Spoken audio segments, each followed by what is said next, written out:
Welcome to the Deep Dive. Today we're going to explore something you probably wouldn't expect. Oh, Surprising link between rocks. rocks. Yes, rocks and the evolution of computation. Wow. You heard that right? Rocks. We'll be using excerpts from this fascinating academic paper called A Short History of Rocks, or How to Invent Quantum Computing. Catchy title. It's a wild ride from ancient tally marks on stone all the way to the frontiers of quantum computing. It really is amazing to think something as, well, seemingly simple as rocks could play such a pivotal role, in shaping how we think about and process information. Exactly. So let's start in the very beginning. Yeah. Imagine our early human ancestors just, starting to grasp the concept of numbers. What do they use? Their fingers, of course. Of course.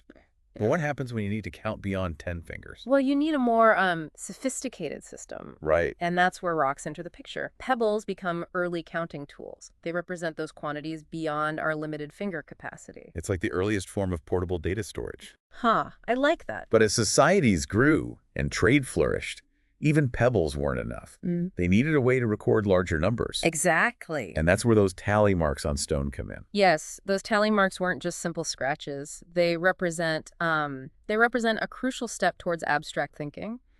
Each mark represents a single unit. It's like an early form of unary programming. Unary programming, wow. And the rocks themselves, you could almost think of them as the first computers, storing and displaying information.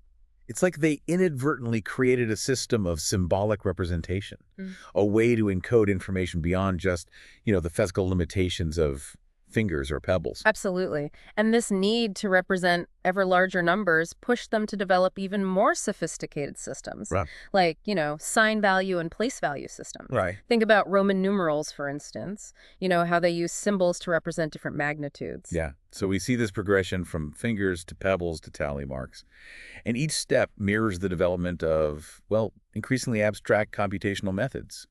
It really does. It's fascinating to see how the limitations of the physical world pushed our ancestors to innovate. Absolutely. It's a great example of how constraints can drive creativity, but the story doesn't stop there.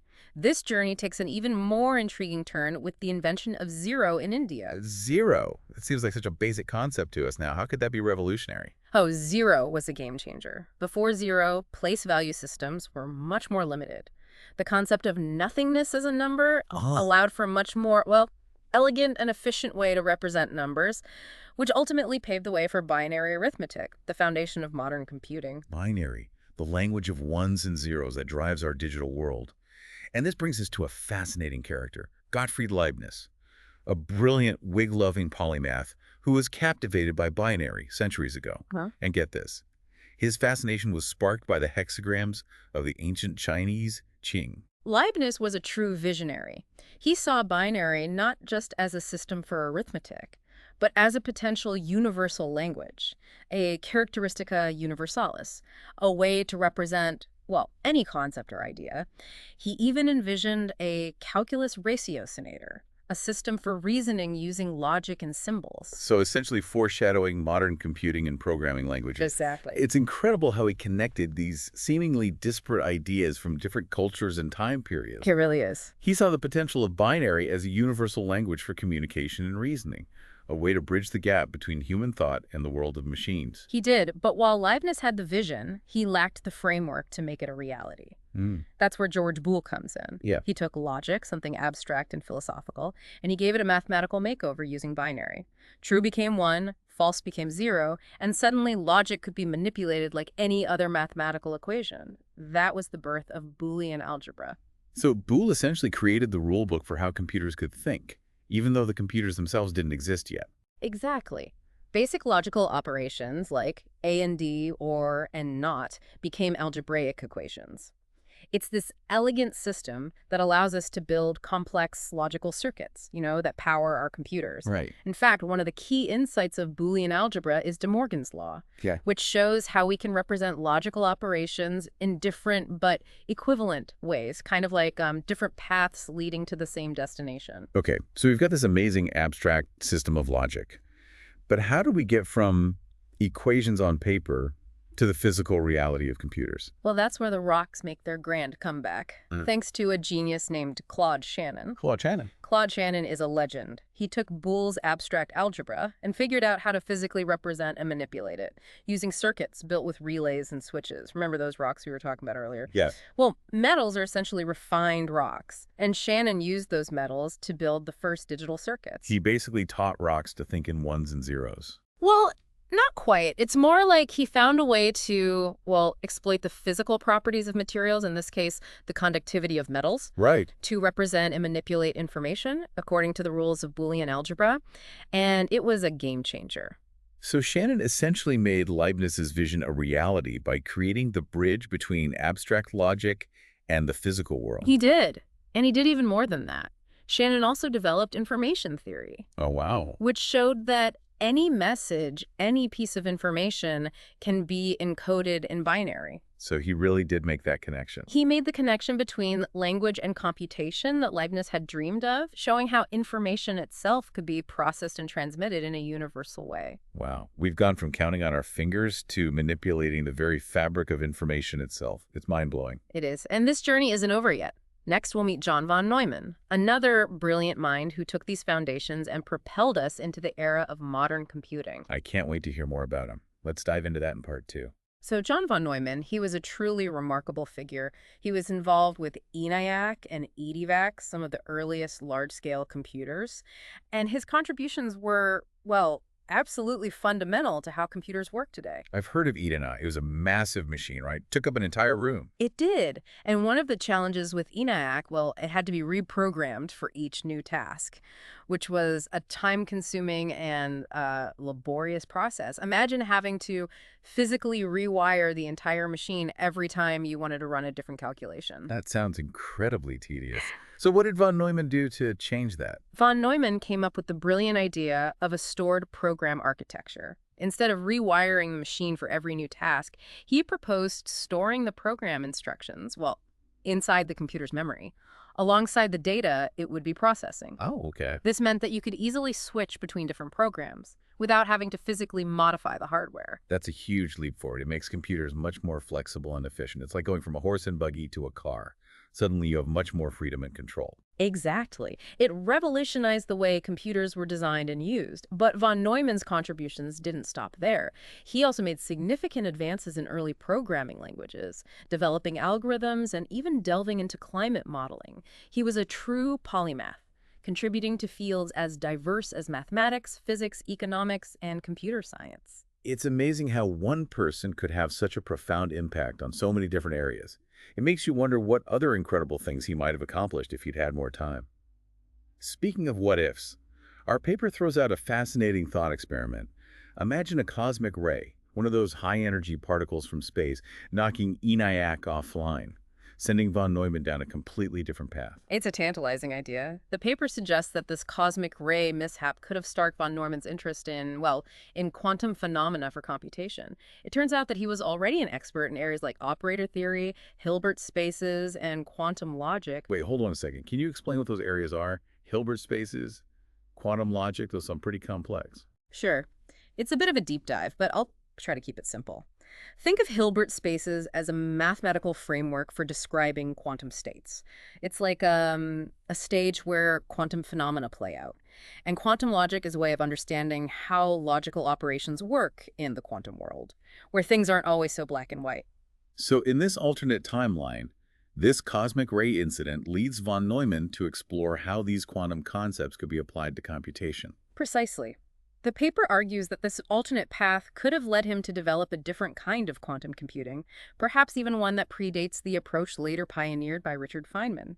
It's fascinating to think about how seemingly random events can have such a huge impact on the course of history, even in science and technology. It's a reminder that sometimes discoveries are driven not just by pure logic and planning, but by chance encounters and unexpected events. Speaking of Feynman, how does he enter our rock-filled saga? He's the one who really popularized the idea of quantum computing, right? Yes, Feynman is often considered the father of quantum computing.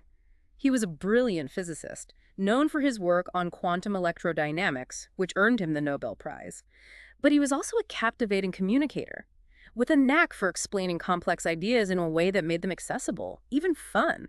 Unlike von Neumann, who tackled problems across many different fields, Feynman was drawn to the world of the very small, the realm of atoms and subatomic particles. He was all about miniaturization. In fact, his famous 1959 lecture, "There's Plenty of Room at the Bottom," essentially launched the field of nanotechnology. Exactly. And in that lecture, Feynman also hinted at the idea of miniaturizing computers, way before anyone else was thinking about it. He even speculated about the possibility of manipulating individual atoms to create incredibly small and powerful computers. He was way ahead of his time. So how did this miniaturization enthusiast become the champion of quantum computing? It seems like a big leap from tiny transistors to the strange world of quantum mechanics. It was a winding path, but it involved another fascinating character, a computer scientist named Edward Fredkin, who, like the author of our paper, was very interested in the idea of reversible computation. Reversible computation, what is that? It's the idea that computations can be performed in a way that they can be run in reverse, without losing any information. You see, the microscopic laws of physics are actually time reversal invariant, meaning they can theoretically be run backwards in time. Okay, my head's spinning a little, but I'm getting the sense that this reversibility thing is pretty important for quantum computing. You got it. And Fredkin's ideas sparked Feynman's interest. In 1981, at an MIT conference, Feynman proposed that quantum computers could be the key to efficiently simulating quantum physics. This was a revolutionary idea because classical computers struggle to simulate quantum systems, which are governed by very different rules than the macroscopic world we experience. So from tally marks on stones to manipulating quantum states, it's an incredible journey. And I'm starting to see the profound connection between our interaction with the physical world, especially rocks, and the evolution of computation. It's a dance between the tangible and the abstract, a constant interplay between our understanding of the material world and our ability to manipulate information. But to truly appreciate Feynman's contribution, we need to delve into the heart of quantum computing, the qubit. That's where things get really interesting. The qubit. Okay, I'm ready. Lead the way. Let's explore this quantum realm in part 3. All right, the qubit. We've journeyed from tally marks on stone to the mind-bending world of quantum mechanics. It sounds like the qubit is the key to unlocking this quantum realm. It is. The qubit is the quantum counterpart of the bit, that fundamental unit of information in classical computing. You see, a classical bit can be either a 0 or a 1, like a light switch that's either on or off. Right. But a qubit, thanks to the magic of superposition, can be in a state of both 0 and 1 at the same time. Wait, hold on. Both at the same time. How is that even possible? It's like saying a light switch can be both on and off simultaneously. It's definitely a head-scratcher. That's the beauty of quantum mechanics. I guess it defies our everyday intuition. Think of it like this. Imagine a coin spinning in the air, before it lands. While it's spinning, it has the potential to land on either heads or tails, right? Right. It's in a state of uncertainty. Okay, I can picture that. So Yeah. the spinning coin is like a qubit, holding the potential for both 0 and 1 until it's measured. Exactly. It's this ability to be in multiple states simultaneously that gives quantum computers their incredible power. So instead of crunching through ones and zeros one at a time, like our classical computers, quantum computers can explore a vast number of possibilities all at once. It's like having a massive parallel processing system, but like at a fundamental level. Precisely. It's like having an army of computers, each exploring a different path through a maze, all working in parallel to find the solution. This parallelism allows quantum computers to tackle problems that would take classical computers, billions of years to solve. That's mind-blowing. So going back to our journey, we've gone from counting on our fingers to harnessing the power of quantum mechanics. It all started with rocks, those simple tools that helped our ancestors grasp the concept of numbers.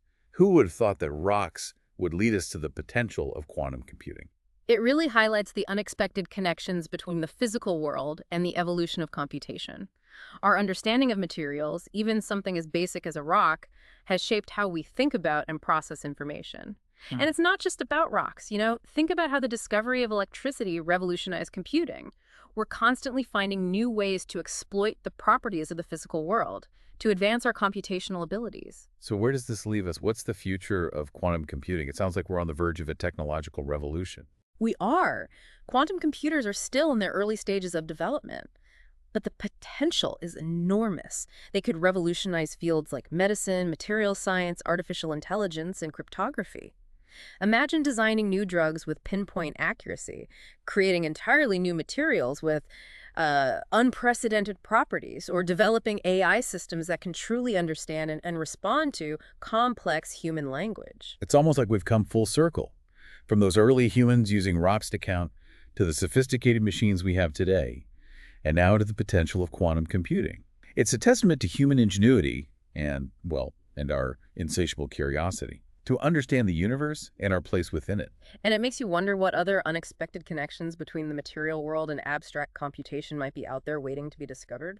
What new materials or phenomena will we harness to push the boundaries of computation even further? What will the next generation of computers look like? It's both exciting and a little bit daunting to think about. We've come so far, but it feels like we're just scratching the surface of what's possible. Could we even imagine a non-commutative computer, as von Neumann once speculated, where the order of operations matters in a completely different way? Or could we one day program with algebraic states instead of just binary data? The possibilities are truly mind-boggling. It's an incredible time to be alive, witnessing the birth of a new era of computation. Who knows what incredible breakthroughs await us? It certainly is. And that, my friends, is your deep dive. Until next time, keep those minds curious and those questions coming.